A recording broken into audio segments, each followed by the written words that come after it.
Welcome to the first episode of a special Kaboom summer series. That's right. All summer long, we're going to bring you episodes of a new series called Quentin Manning, Detective for Justice. It's the unfolding story of Detective Quentin Manning and his pal Sam as they solve mysteries at their middle school. It was written by best-selling author and Grammy winner Bill Harley. Now here's the first episode, The Case of the Flattened Tires, Part 1.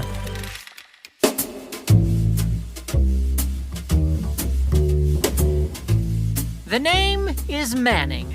Quentin Manning. I'm in 6th grade at Marlow Middle School. You're about to hear an important moment in the annals of crime detection. It's when I accepted my calling. I owe it all to Deke Benchley and his creator, Rip Sturgeon. Of course, I won't spoil the mystery.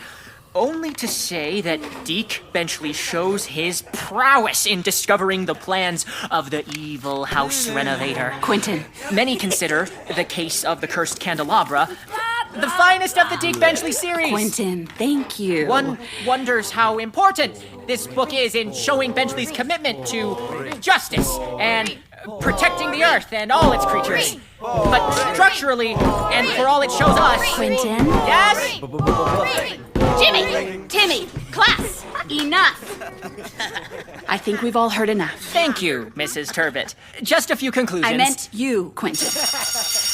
That's all for today. We'll finish the book reports tomorrow. Hey, Quentin. Deke Benchley's a loser. Yeah, a bozo. Actually, Jimmy and Timmy, many consider him a genius. Right, a genius. Like you. Like you. A genius. Quentin Manning, Detective for Dummies. Yeah, dummies.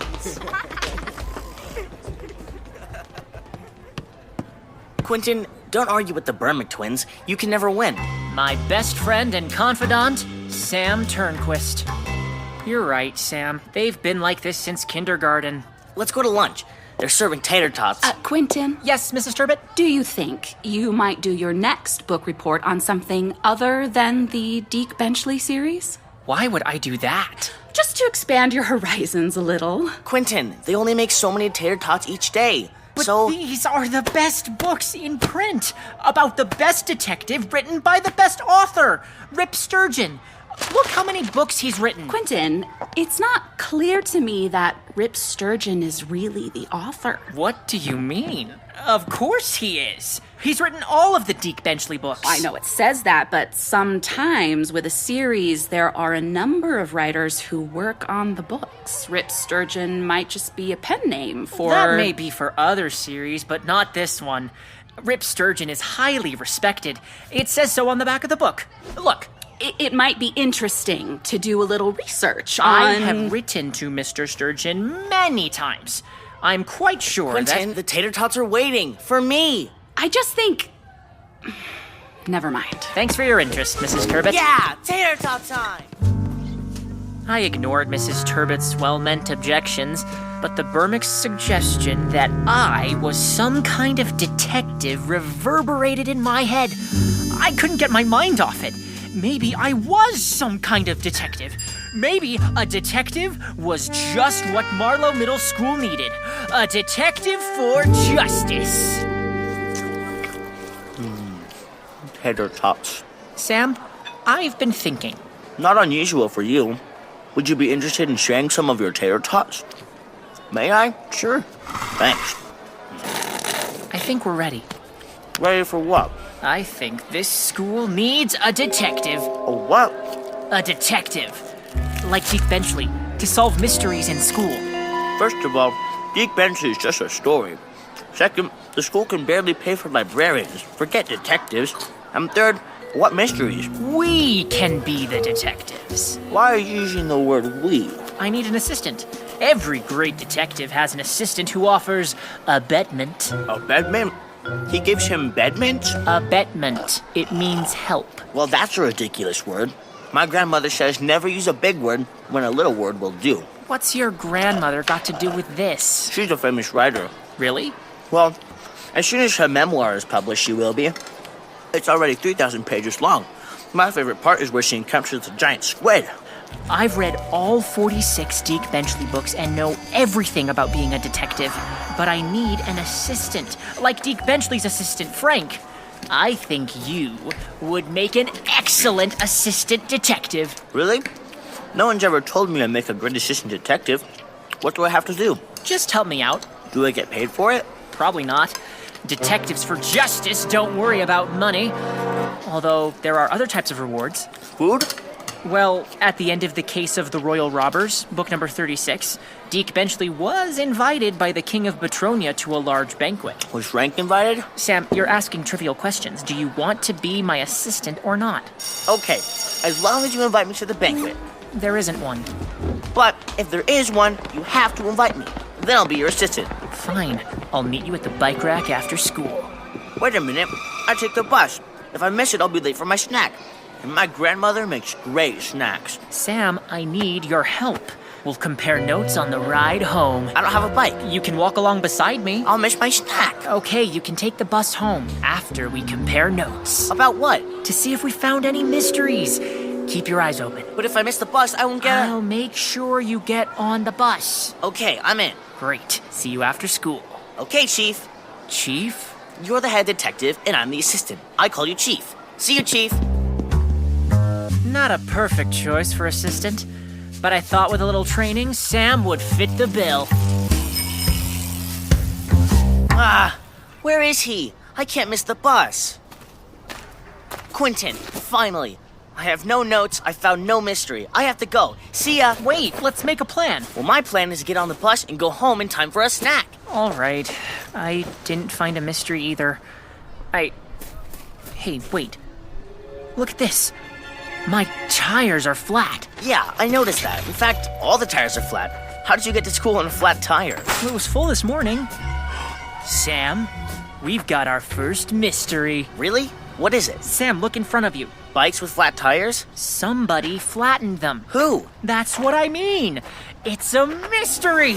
We don't know who did it. I sure hope someone finds that creep. What a low-down dirty... Sam, we will find them. Them? I suspect Jimmy and Timmy Bermick. This is the kind of thing they might do. Really? Really. And we'll catch them. We will? Yes, we're detectives now. Oh, right. This is a mystery. The case of the flattened tires. Great, we've got a mystery. I think I could still make my... Sorry, Sam. I guess we'll both have to walk home.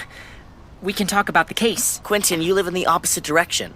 All right, you can walk home. Let's plan to be here early. Hey, see you tomorrow. Uh-oh. What? That girl. She's very scary. Hey, look at my tire. Lucky for her, we're here to help.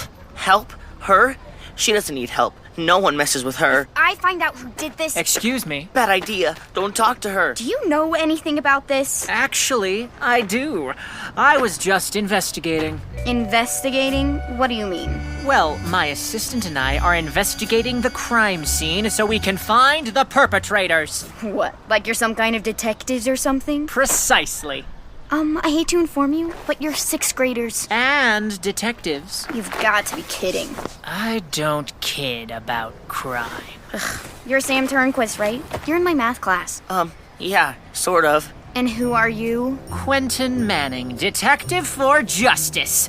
At your service. May I ask your name, ma'am? Ma'am, my name is Sydney Plum. Nice to meet you. Don't worry.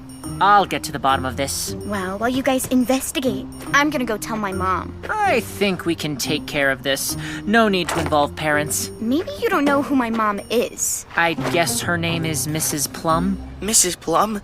Your mom is Mrs. Plum? Sam, it makes sense her mother's name is Mrs. Plum. Her last name is Plum, so there's a very good chance her mother's name is Plum. That's not what I mean. It's the Mrs. Plum. Right. Sam, Plum is not an uncommon name. There may be hundreds, even thousands. So there's no the Mrs. Plum. As a matter of fact, I know of another Mrs. Plum who works right here at the school. That's what I'm saying. The Mrs. Plum. You probably know her too. She's the custodian. You know, the one that threatened to tie the boys up by their ankles if they used magic markers on the walls? Quentin. To my mind, she's too severe. And you know how they say that custodians always smell like disinfectant? Whew. Boy, you can really smell her coming. Quentin! It's true. That's what I'm saying. Her mom is that Mrs. I've never Plum. really had any interactions. Oh, wait! The Mrs. Plum! That's what I'm saying. Oh, what a coincidence. Anything else to add about my mom? No, ma'am. So, I'll just go tell my mom about it if that's all right with you. That's perfect. Thanks. Yes, an excellent idea. Tell her I'll be interviewing her tomorrow. I'll do that. Well, that was productive. It was? We've got someone we can ask for information. Let's meet here tomorrow morning at 7:45. 7:45? Are you kidding? The buses don't even get here until 8. I know, but this case requires a stakeout. A what? A stakeout. Deke Benchley does it all the time. But I won't be here. The bus gets here at 8. Have your mom bring you. But that means getting up even earlier. My mom has to be at her job at 7:30, and my grandmother doesn't drive. Sam, a good detective has to give up creature comforts for a case. Whatever creature comforts are, I don't think I want to give them up, and I'm only an assistant. You won't regret it. Wait until we solve our first case. Think of all the people we will help. You'll be proud. There better be a banquet. Tomorrow morning, 7:45. Other than the little mix-up about Mrs. Plum, things were going great. I had an assistant and a case, and I had my suspicions about who the culprits might be. When it came to mayhem, it was always possible the Bermicks might be involved. On my walk home, I decided to write to Rip Sturgeon, telling him about my detective agency and the new case. To Rip Sturgeon, care of Broadswipe Books, New York City. Dear Mr. Sturgeon, I am happy to inform you that, influenced by your portrayal of Deke Benchley, I have gone into business as a detective for justice. We, and I include my recently retained assistant, Sam Turnquist, are already investigating an important case. I have also recently noticed that in the case of the Phantom Park Ranger, book number 12, that you have misspelled Deke Benchley's office manager's name. The word marigold is spelled without an I in the first syllable. Was that an intentional or an editorial oversight? I eagerly await your reply. Sincerely, Quentin Manning, Detective for Justice. Oh, P.S. My language arts teacher questioned your existence. I did not laugh at her ridiculous suggestion, but assured her that you were a living, breathing author. And so, it was time to set the trap. I believed the only question was what we would do with the tire flatteners once they were caught. But my well-laid plans hit some unexpected complications. Until next time, this is your humble servant, Quentin Manning, Detective for Justice.